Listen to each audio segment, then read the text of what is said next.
Hello everyone, welcome back to our channel Billion Education where we aim to reach and teach billion population. So guys continue कर रहे हैं हम लोग human development से. इसमें हमने प्री नाटल पोस्ट नाटल देख लिया है, इसी के साथ साथ हमने इन्फेंसी देख लिया. अब हम लोग चाइल्डहुड की बात करेंगे. बहुत इंपॉर्टेंट है गाइस, साइकोलॉजिकली हर एक चीज़ को समझना अपने लाइफ में, अपने अपने फैमिली, अपने पर्सनल चीज़ों को अच्छे से रखने के लिए. ये चीज़ें हम लोग बहुत ज़्यादा अनअवेयर रहते हैं और इसे ऐसे टाल देते हैं जैसे कि ये कोई फ़र्क ही नहीं पड़ता हमको इन सारी चीज़ों का, लेकिन साइकोलॉजिकली फ़र्क पड़ता है. जैसे कि मैं यहाँ पे टच कर रहा हूँ, ये टच करने से मुझे मालूम पड़ रहा है साइकोलॉजिकली भी ऐसे टच किया जा सकता है. ये हमको बिलीव नहीं होता, हमको एक आदत पड़ी है कि हमको जो पर्दे के जो सामने दिखाई देता है हमारी आंखों से सिर्फ वही मालूम पड़ता है और जो ना दिखाई दे उस पर हम विश्वास नहीं कर पाते. So this stage extends from 2 years to 6 years. This age is also called pre school age, जहाँ पे हम लोग बच्चों को किंडरगार्टन और नर्सरी में भेजते हैं. ठीक है. Child develops control over his muscle.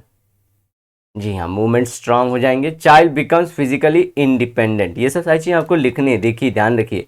Control पहले मूवमेंट पे, फिर फिजिकली इंडिपेंडेंट, ऐसे वर्डिंग्स अच्छे लिखे गए हैं. This physical territory of the child increases. Physical मतलब जितना कवर कर सकता है वो एरिया चल फिर के. और दूसरी चीज़ उनके जो द्वारा जो फिजिकल एक्टिविटी होती है वो भी वो कवर करते हैं, जैसे कि खाना पीना उठना बैठना सब वो ज़्यादा चीज़ें करने का शुरू कर देते हैं. So automatically child learns about social behaviour. तो उसका सर्कल बड़ा हो जाता है, प्लस उसकी बॉडी स्ट्रांग हो जाती है, तो उसका सर्कल रहता है. पहले आस पड़ोस में, अब थोड़ा और दूर जरा के अपने दोस्त लेके आएगा वो घर पे अब भी सही. जी हाँ, ये सब बचपने रहते हैं. Child ask number of question to others. hence this is called as the questioning age or age of curiosity. तो पार्ले जी इसी पे चलता है, एज ऑफ क्यूरियोसिटी. गाइस एक चीज़ बता देते हैं, जैसे कि कभी भी क्वेश्चन जो होते हैं वो गलत नहीं होते हैं, कभी भी, हमेशा से. क्वेश्चंस आर नेवर भले आपके टीचर डांटे हैं. अब ये क्या मैं इतना कैसे बोल सकता हूँ? जी हाँ, जब गलत होता है तो टाइम गलत होता है क्वेश्चन का और स्पेस गलत होता है, मतलब कौन सी जगह पे पूछ रहे हैं, ये दो ही चीज़ें गलत होती हैं. टाइम, जैसे डैडी जी काम से आए हैं और आप उनसे पूछ रहे हैं मेलोडी इतनी चॉकलेटी क्यों है. जैसे कि नो डाउट डैडी बहुत अच्छे हैं, बट आप रात के 12 बजे डैड काम पे से आए हैं और he had gone from 6 AM in the morning, और आप अचानक से आके पूछते हो, और आप अभी 11th में, पापा एक क्वेश्चन था, मेलोडी इतनी चॉकलेटी क्यों है. तो टाइम गलत है. स्पेस, समझिए हम इंडिया, हमारी जो हिस्ट्री की क्लास चालू है और हम हिस्ट्री के क्लास के बजाय हम पूछ रहे हैं बताओ सर जो ह्यूमन ब्रेन है सेंट्रल नर्वस सिस्टम के अराउंड क्या क्या चीज़ें करता है. नो डाउट क्वेश्चन सही है अगेन, बट स्पेस गलत है. हिस्ट्री की क्लास है, आप लोग पूछ रहे हैं बायोलॉजी का question, so question is always time और स्पेस में गलत होता है.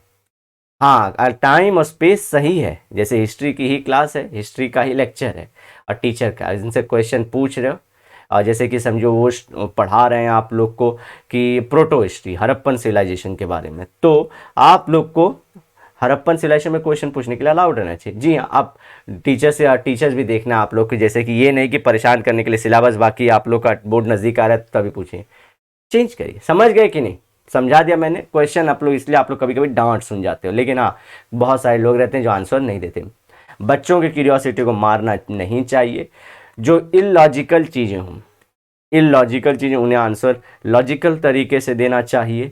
और आइंस्टाइन ने बोला था, अगर आप कोई भी कॉन्सेप्ट बहुत अच्छा खुद पहले जो जानते हो और अगर आप यही कॉन्सेप्ट 6 year old को बता सकते हो तो आपको वो कॉन्सेप्ट या टैलेंट, वो जो चीज़ आपको पता है थियरी की, बहुत अच्छे से पता है, आप बहुत टैलेंटेड हो. तो वही चीज़ मजबूत इंपॉर्टेंट चीज़ें, लेकिन आराम से बच्चे को दो, वो काम होना चाहिए रादर देन इसे टीडियस बना के. जी हाँ, सिंपल ये डॉट को भी मैं बहुत सीरियस बता सकता हूँ कि ये डॉट क्या है, ये कैसे इसकी प्रवृत्ति है, इसका क्या क्या है, क्यों. लेकिन बच्चे को 6 year को कोई भी चीज़ इजी बताना चाहिए. तो वही है, अगर आप समझो ग्रेविटेशनल वेव, बच्चों ने पूछा पापा व्हाट इज ग्रेविटेशनल वेव, मामा और सिस्टर और brother what is this gravitational wave, what is gravitational wave, तो आप बोलोगे चल पढ़ाई लिखाई पे अभी से पूछ रहा है मेरे से, चल खड़े जाके खेल, ऐसा नहीं। ग्रेविटेशनल वेव अगर आंसर आता है तो बताइए अच्छे से उसको कि बाबू ऐसे ऐसे जाता है ना, देखा समुंदर देखा, ऐसा कुछ भी आप तरीके से बता सकते हो, ठीक है। और भी तरीके हैं, बोलेगा थैंक यू पापा या thank you Baba, thank you by, ऐसा कुछ, ठीक है। चलो अब हम चलते हैं चैप्टर में। Cute boy cute girl, child in nursery, ठीक है। कैरेक्टरिस्टिक्स ऑफ अर्ली चाइल्डहुड, कैसे पता चले कि अर्ली चाइल्ड, देखिए सब parents call this age a toy age, तो इसी को क्यूरियोसिटी एज, टॉय एज भी बोलते हैं। बच्चे बहुत सारे क्यूरियस एज बोलते हैं ना कि टॉय से खेलते हैं, अब ये चेंज हो गया, अब वो मोबाइल पे खेलते हैं, तो मोबाइल को ऊपर ज़्यादा ध्यान देते हैं, सिंपल सी बात है। Educators call this age as pre school age, तो प्री स्कूल एज भी कितने नाम हो गए, early childhood, pre school, curiosity age, toy age, ठीक है। As a child start going to pre school, body पे फिजिकल कंट्रोल आता है, ये सब चीज़ें याद कर लीजिए, पॉइंट्स थोड़े थोड़े बताने में भी अच्छे रहते हैं, पढ़ने में भी इजी रहते हैं, तो जिंदगी भर आप लोग को ये सब अपने साथ रखना है। Psychologist term this age as pre gang age, as in the earlier stage child plays alone, does not share his toys but now he start mixing around, तो जैसे मैंने बोला था बड़े गैंग नहीं होगी, लेकिन इसमें तो भी शेयर करना शुरू करते हैं, आस पड़ोस के लड़कों लड़के दोस्त को घर पे लेके आता है कि मम्मा देखो ये आ गया मेरा दोस्त है, या मम्मी देखिए मेरी सहेली है।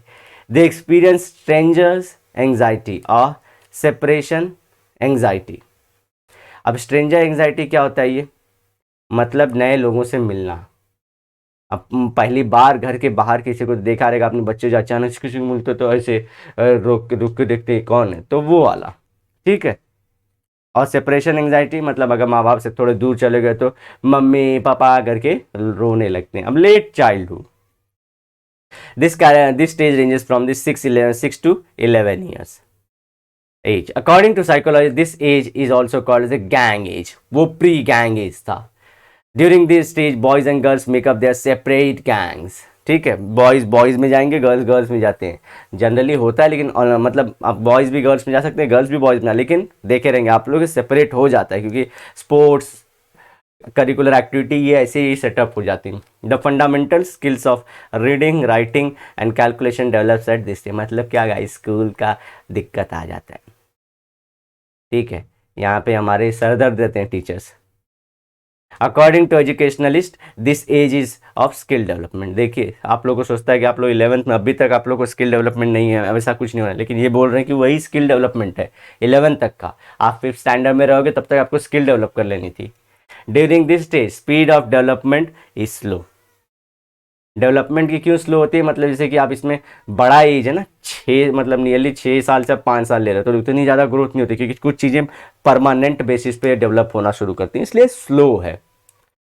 At this stage I hand coordination develops along with the micro skills, तो आप बॉल जैसे कि आप लोगों ने ईशान अवस्थी को देखा रहेगा, बॉल पकड़ ही नहीं पाता है, तो उसको मालूम पड़ता है डिसलेक्सिया है, अदरवाइज सब नॉर्मल लोग पकड़ लेते हैं, खेल लेते हैं, पता चलता है कि लगने वाला है कुछ, ऐसी सारी एक्टिविटी रेडी हो जाती है। तो eye hand coordination, even cognitive abilities as thinking reasoning starts developing, ठीक है। आप मुझे बताइए बच्चा कौन सी एज में लाया करना शुरू कर देता है, लास्ट लेक्चर में हमने पढ़े थे, चले लास्ट लेक्चर मतलब कुछ पुराने लेक्चर्स में। अब कैरेक्टरिस्टिक्स ऑफ लेट चाइल्डहुड क्या कहते हैं, for many parents late childhood is the troublesome age, as they are curious by nature, they experiment with the new ideas, they are not satisfied with the lame answers। अब वो जो पापा बोलते थे ना, जब हमने 6 साल के बच्चे को समझाया था, अब उसको ऐसे लेम आंसर पसंद नहीं आते, उसको थोड़े अच्छे आंसर चाहिए कि ये क्यों होता है, वो क्यों होता है, ऐसा नहीं होता है, पापा आपने गलत बैठे, मैम गलत बता रही थी, बोलती थी कि ऐसा नहीं होता है, तो ऐसा सारी चीज़ें। Educators regard late childhood age the critical period in the achievement drive, achievement drive मतलब करियर की, क्योंकि यहीं पे बच्चा अगर क्रिकेट खेलने में लग चुका है तो क्रिकेट जाके आगे खेलेगा, तो इसीलिए बोल रहा था ना स्किल बहुत ज़्यादा सेट होगा। इसको स्लो छोटा करके दिखाता हूँ, इसको लिंक करिए ऊपर वाले पॉइंट से, ये वाला कि बहुत स्लो रहता है। एक सेकेंड, हमारा जो था ना कैलकुलेशन, यहाँ पे सेपरेट गैंग्स होते हैं और ये सबसे स्लो रहता है, वो पॉइंट कहाँ गया हमारा, ये रहा, ठीक है। इससे लिंक करिए क्यों स्लो रहता है ये। For psychologist late childhood is gang age, तो साइकोलॉजिस्ट क्या होता है, साइकोलॉजी बिहेवियर मेंटल प्रोसेस, तो साइकोलॉजी ग्रुप बन रहा है, तो साइकोलॉजिस्ट के लिए गैंगेज, एजुकेशनलिस्ट के लिए हमारे ये क्या है, अर्ली जो अचीवमेंट ड्राइव होती है वो हो जाता है। ठीक है गाइज। सो अगर आपको ये लेक्चर अच्छा लगा प्लीज़ अपने दोस्तों में से शेयर करना। अगर चाहूँ तो बहुत सारी चीज़ें मैं गाइज एक ही लेक्चर में ख़त्म कर सकता पूरा, लेकिन क्या अगर इंटरेस्टिंग नहीं रहेगा, आप लोगों को बार बार आने का मन नहीं करेगा।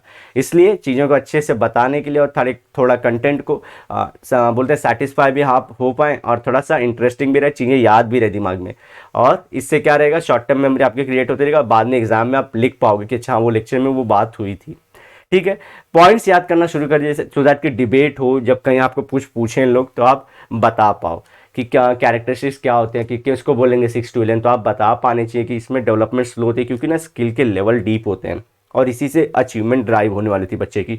तो वो क्या करना चाहता है, वो स्किल सेट को अच्छे से स्टैब्लिश कर लेता है। तो वो सारी चीज़ें ट्रबल सम होता है पेरेंट्स के लिए, अरे पेरेंट्स के लिए तो हमेशा से सब कुछ ट्रबल सम होता है। तो इस एज को, क्योंकि इस एज में बच्चा भी ना सिंपल चीज़ों से नहीं मानता, उसको अच्छे अच्छे मोबाइल भी चाहिए, अच्छे अच्छे गेम भी चाहिए, अच्छे अच्छे क्वेश्चन आंसर भी चाहिए, इस तरह से। ठीक है, तो इसके बाद जो रहेगा गाइज एडोलेसेंट करेंगे हम लोग।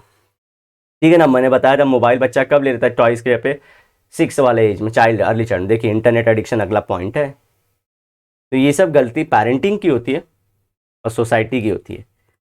अब आप लोग बोलेंगे हर जगह पेरेंट्स को बेचारों को, मैं नहीं बोलता, मैं कहाँ बोल रहा हूँ पेरेंट्स का भी खराब, मैं पहली बार बोल रहा हूँ कि पेरेंटिंग में मिस्टेक होती है। पेरेंटिंग में मैं मॉम डैड को नहीं बोल रहा हूँ, पेरेंटिंग प्रोसेस है, वो प्रोसेस ख़राब हो रही है। मॉम डैड अच्छे रहते हैं, समझ रहे हो, प्रोसेस खराब। जैसे कि मैं बहुत अच्छे दिल का हूँ, लेकिन मैं कार चला रहा हूँ और मैंने ध्यान नहीं दिया, थोड़ा सा मैं इमोशनल था, गाड़ी थोड़ी लेफ्ट में हो गई, तो क्या हुआ, किसी का घर टूट गया। तो पर्सन में अच्छा हूँ लेकिन मेरे से एक्शन खराब हो गया ना। इसी तरह से पेरेंट्स अच्छे रहते हैं लेकिन एक्शन खराब हो जाता है। पेरेंटिंग इज़ अ प्रोसेस, जैसे राइटिंग इज़ अ प्रोसेस ना। तो उस तरह से चलो, तो गाइज मिलते हैं next video. Till then bye bye, have a great and nice day. सानारा, लेकिन वादे के साथ जरूर मिलूंगा दोबारा।